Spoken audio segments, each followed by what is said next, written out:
There's an NBA player teammates call the most genuine superstar that they've ever played with, but media oftentimes doesn't portray him in that manner. Now, if you've clicked on this video, you've seen the title, you've seen the thumbnail, you see this picture of Russell Westbrook smiling at you. So I'm assuming at this point you think that I'm talking about Russell Westbrook, and your assumption would be correct. I am talking about the one, the only Russell Westbrook. What's up, everyone? My name is Nick. Welcome back to the channel. If this is your first time here, I also host a podcast. It's called the Victory Degree Podcast, where I interview athletes and try to bring you real stories from real athletes and real lessons that you can use in your everyday life. Now, real quick, before we get into Russell Westbrook, most of the source material for this video came from a sportingnews.com article written by Stephen No. I really hope I'm pronouncing that last name correctly. It is a absolutely fantastic piece of writing. I highly suggest you go check out the full article. The link for it will be down in the description. Like I said, I'm not affiliated with Sporting News, with the article, with Steven in any way. They're not sponsoring this video. I just thought it was a fantastic piece of work. So please go check out the article. If you enjoy this video, you will 100% enjoy the article. Now, into Russell Westbrook and why I think he is one of the most misunderstood athletes, NBA players, arguably of all time, but certainly of the past, let's say, decade or 15 years. Now, a lot of you obviously know Russell Westbrook. You are familiar with his play style, but you also may be familiar with how defensive he can be with the media. Howard Beck calls him the toughest player to interview in the NBA.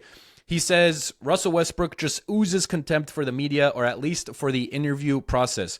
His answers are often clipped and condescending, frequently defensive, and occasionally hostile. We just saw an example of this with the Kings media and how defensive Russell Westbrook was, and he was pressing the media saying, hey, you've written all these things about me, like, here's your opportunity to talk about it. Here's, you know, like, you've written stuff, negative stuff about me online, like, say it to my face. So we've noticed that hostility with Russ throughout the years, and certainly early on in his career. And there's a lot of theories online as to why that may be, why Russ may be defensive about it. Listen, the only person who knows for a fact, who knows the absolute truth, is Russ himself. And so, theories aside, there is a side of Russell Westbrook that I don't think many people know. And that is the point of this video, to show you a side of Russell Westbrook you may not be familiar with. So in the article, Steven goes into some of the things that Russell Westbrook has done off the court. He's enlisted teammates to help give away Thanksgiving turkeys. He's donated hundreds of pairs of shoes for kids and meals for nurses during COVID. And he's done much more that we will never know about. He doesn't want a lot of press about it. He's also beloved by NBA staffs. According to a Sports Illustrated profile, Westbrook would attend hockey games, soccer matches, and piano recitals of Thunder staffers' children.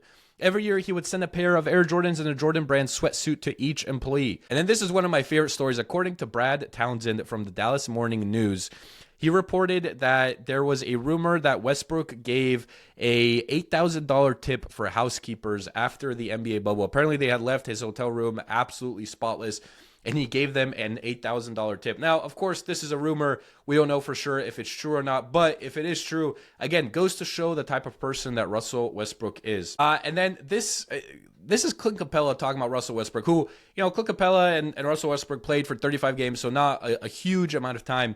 But Clint Capella said he is a very happy person, a very nice guy. He said he's always smiling, always joking around. I was like, wow, I never thought that a superstar could also be that great of a guy. And Clint Capella's played with some superstars throughout his NBA career. I'm going to just leave it at that. And then this is one of my favorite stories. Capella once noted that he loved an expensive bracelet that Westbrook was wearing. Westbrook immediately took it off his wrist and handed it to him as a gift. I mean, shout out Russell Westbrook.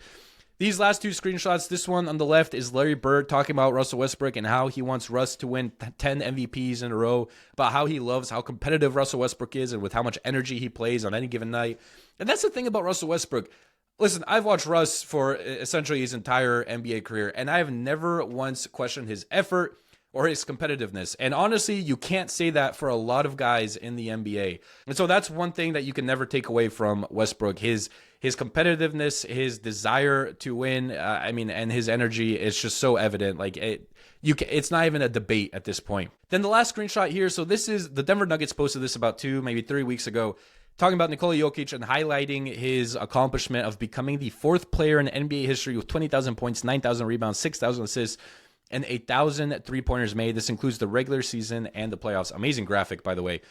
The other three players on this list: Scottie Pippen, LeBron James, Russell Westbrook. And I know most of us are aware of Russell Westbrook's, honestly, dominance in most statistical categories, especially during his years after KD left with the Thunder, the triple-double machine that he was. And honestly, I'm still impressed with how viable of an option he is nowadays. I thought that once his athleticism was gone, he would become pretty much useless on an NBA court, but his athleticism has stayed with him for way longer than I would have expected. And I mean, with the Kings, he's averaging a very respectable 15, 6, and 5, I believe. So still a very viable option for most NBA teams. The point of this video was to just show you a different side of media in ESPN or any of these other shows, to show you that there is a side of Westbrook that is nice, that is good-spirited, that is giving, right? All of these stories about him giving housekeepers an $8,000 tip, him attending, these soccer matches and piano recitals of the staff's children. There is a side of Russell Westbrook that I don't think gets covered enough in media and in sports media, and so that is the point of this video, to just show you that another side exists. If you've enjoyed this video, hit subscribe on YouTube. I upload full-length podcasts on this channel. It's called the Victory Degree Podcast. I interview athletes every week. I've had athletes like Josh Dobbs, Quentin Lake, Cesar Ruiz. The list goes on and on. I've had famous NBA trainers who have worked with LeBron James and Steph Curry, and they've broken down the mindset that those guys use. It's all in my podcast. It's all on this YouTube channel, like I mentioned. I also upload to Spotify and Apple Podcasts. If you enjoyed this video, leave a like, leave a comment. If you have some constructive criticism, let me know in the comments. I try to read all the comments and go through them.